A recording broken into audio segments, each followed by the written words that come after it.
Recent mass street protests in Pakistan's capital Islamabad have reinforced the worst kinds of stereotypes about the country, says veteran Pakistan watcher Marvin Weinbaum of the Middle East Institute.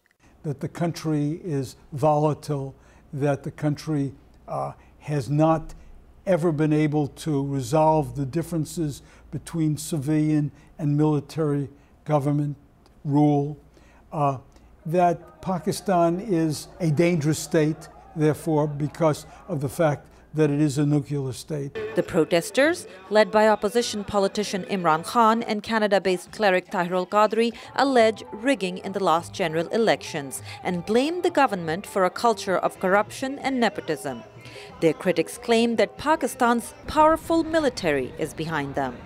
The military has ruled the country either directly or indirectly for most of its existence and is widely believed to control its foreign policy. While Pakistan grapples with its internal turmoil, the South Asian nation is losing opportunities that were likely to come its way, says former U.S. Ambassador to Pakistan Cameron Munter via Skype. And the more unsettled a situation you have in the international media, the harder it is for international investors to take advantage of what could be a very advantageous situation in Pakistan.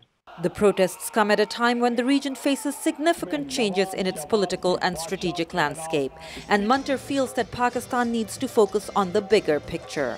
The impact will be simply that the foreign policy will, I believe, take kind of a back seat to the domestic issues, and this is not a time when the foreign policy should. But the foreign policy of Prime Minister Nawaz Sharif is what some believe caused this crisis in the first place. He's seen to have made too many friendly overtures towards India, and that supposedly made the military unhappy. There's an underlying feeling that the military really doesn't want to see anything which resembles a rapprochement with India. Meanwhile, the United States is counting on stability in Pakistan, both for its withdrawal from Afghanistan and for the long-term stability of the region. There's clearly a great deal at stake here for the United States, but the United States is constrained from really expressing itself on these issues. It can only use what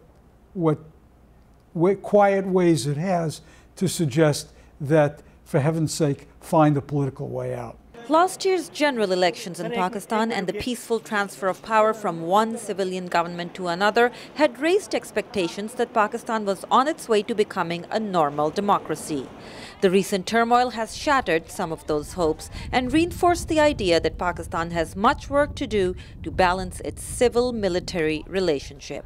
Ayesha, Tanzeem, VOA News, Washington.